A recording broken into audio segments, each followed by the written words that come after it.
Or a music thing? Oh. Ladies and gentlemen, Boys and girls of all ages. Stardust Lounge. I know that we're all here to celebrate the new year, but you are going to be privy to the most amazing world premiere of the one-person act of Lori McDonald.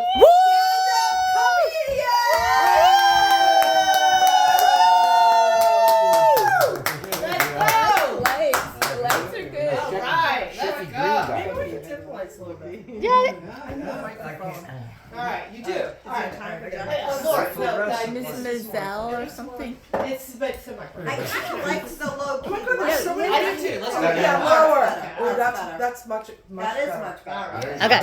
And you're kind of backlit, so it's good. Can you just give me a glass of water because I might need it during my 55-minute act?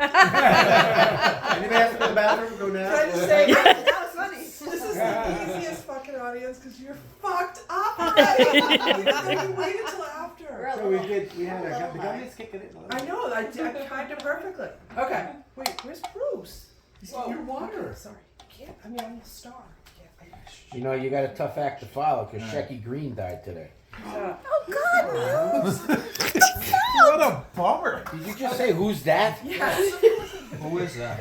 Okay. Oh Jesus! She's You guys got a don't joke know- about that. You don't know anything about All right. Jews. We are here tonight because you're probably all wondering, what the fuck is Lori doing and doing this fucking stand-up comedy? I mean, I know she loves to be the center of attention, but Jesus, this is really going extreme. So, You had one whole gummy. You did not have. That was a great joke, wasn't it, Carol? I need my water. That's so funny. I need my wine. so that was part of it. And then my boss, who I have this love-hate relationship with, was telling me Male when he or was kissing female? male, who's 38. He was like kissing my ass because he had pissed me off because he didn't take me to Europe. Don't ask. Nice. And so he's trying to like kiss my ass. He's like, you know, Lori, you're really funny. Have you ever thought about stand-up comedy? And I'm like, no, actually I haven't. But why? You're really funny. I'm like, no, I just have good material. And he's like, no, I mean the delivery, like you're really good. And I was like, oh. So I thought about it all day.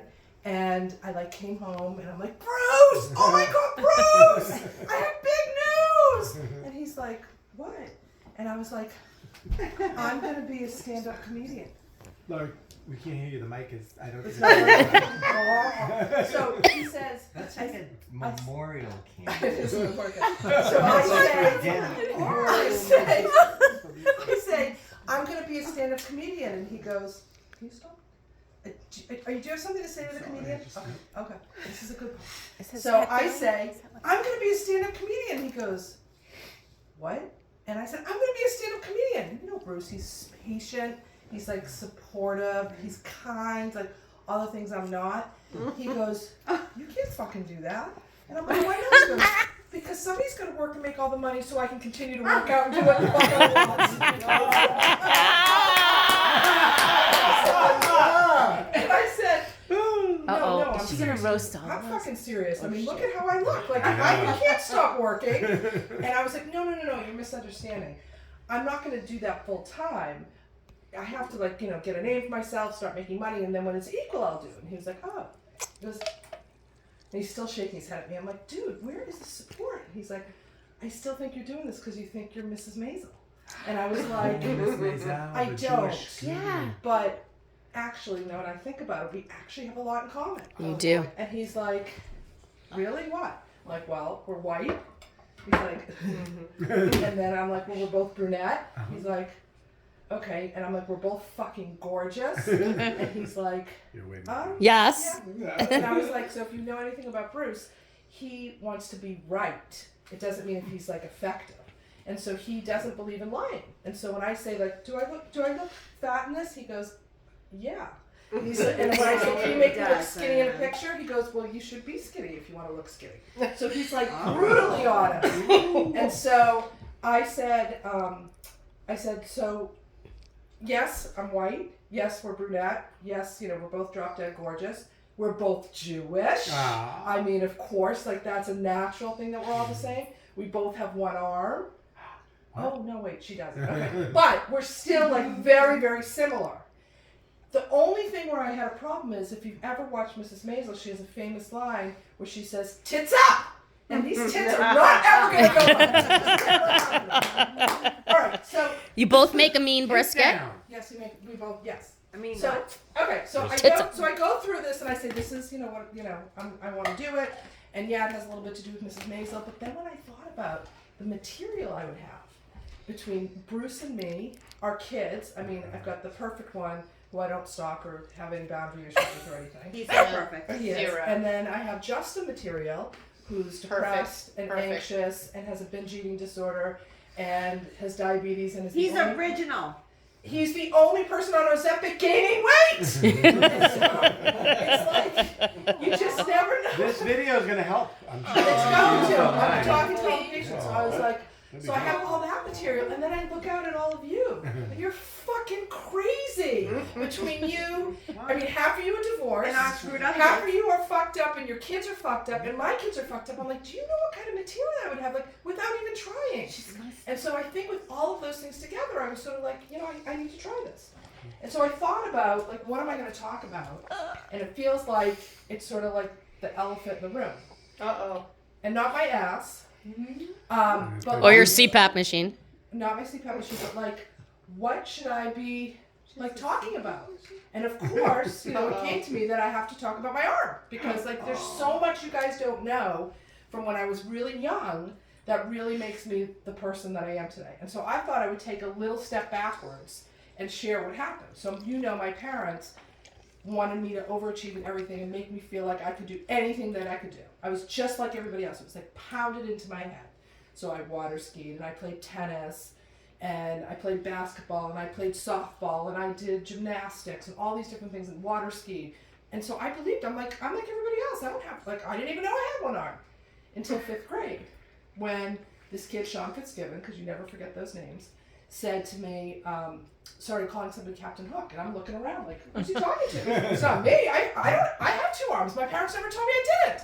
And so the whole thing goes through. It turns out it's me. I come home, I'm crying like for weeks and weeks.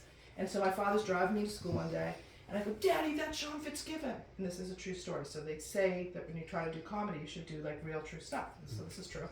And so my father pulls the car over. As opposed to the other one. Right.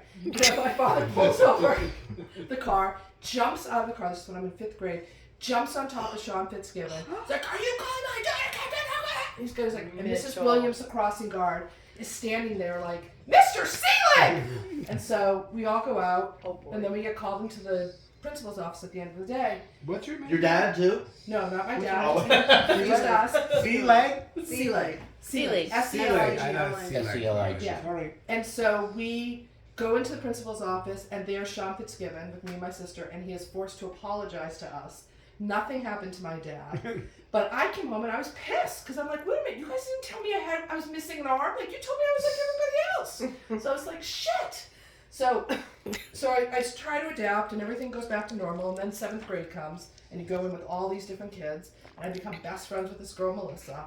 I go to her house, I meet some of her family. I go back to her house like a week later, and her younger brother, who's in 6th grade, all of a sudden screams out, oh my God, what happened to your arm? Like this huge scene. And I'm like, oh my God, again, this is happening again. I don't have an arm. And so I'm like totally horrified. And so from that point on, which was 7th grade through college, I would always hide it because I didn't want anybody to know. And so, because I thought, oh my God, what's going to happen? So I did this whole thing, trying to like fit in and do all this stuff. And then I realized, because now my self-esteem is taking a shitter, and so now I have to get to therapy and build myself up and blah, blah, blah. And I was like, God, the guys are going to have like an instant, like, thing. Like, if they look at me, I'm going to be like, yeah, let's go. Like, and this must be why I had a promiscuous early years, because I was like, sure, let's go. So I they all went through. And then I get to high school, I go to college, same thing. And then I meet Bruce. And so Bruce is like, yeah, no, it's totally fine, no problem, blah, blah, blah. And so I start to gain my confidence, all this stuff, and then I'm like, wow, I shouldn't be ashamed. Like, I need to leverage this. So you guys know, like, I have my handicap parking, I can get, first stuff to get on the airplane, like all these different things. That's great. And then, and so then I'm like, oh, I can really, leverage this. Yeah. And so, Which you did the other night when, we went to At that Basil. restaurant. oh yes, Basil, yes, yeah. yes, I always do.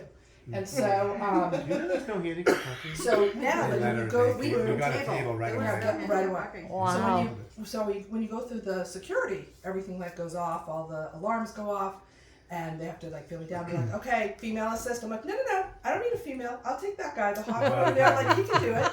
And they're like, no, female assist. I'm like, I know what you're gonna do. You're gonna pat me here. You're gonna pat me there. Like I've been through it. He can do it. I'm giving my consent. Like, no. And the woman comes over, like the really ugly person, and she's like, ma'am, I need to feel your vagina. And no. okay, it's like, and under you. I'm like, just touch them. It's fine. And so it's like the ugliest woman ever.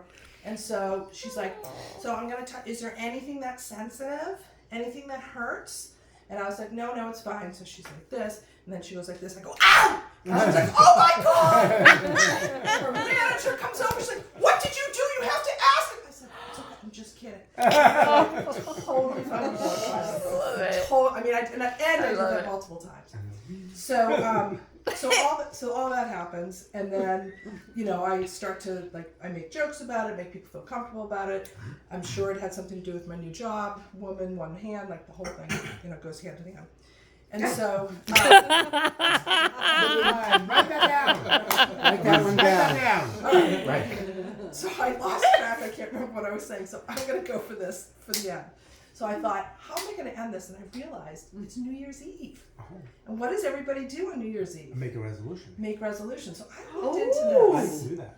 I looked into this, and I wanted to really give it some thought. I want growth for FY24. I really want to grow as a human being. So I thought about it. It's not going to be something stupid like, oh, I want to get in better shape. Oh, I want to spend more time with my family. Oh, I'll be nicer to my kids. These are kind of cheesy. I want it to be serious. I mean, I don't know if you have any guesses on what you think my serious resolution is going to be for 2024. You're growing on. Multiple orgasms. No. Oh, and I also thought about a resolution I'm going to resolve to make sure I beat Neil in every pickleball game. I was going to learn my geography. I had all these different things. Be really sweet. Be nice, not no. take the Nice. tape dispenser Right. to my son's room or something like that. And I said, no, I really am doing, so what I'm going to do, and I'm serious about this, is I've been told by maybe the younger generation, my cousins, you cannot say the word retard. No. It's Retard. retard. It's a really bad retarded word. And you're not Retard. supposed to say it. Retard. Right. And so I am going to resolve to not use that word in 2024. Except if you fucking act like a retard, I'm going to fucking tell you you're a fucking retard.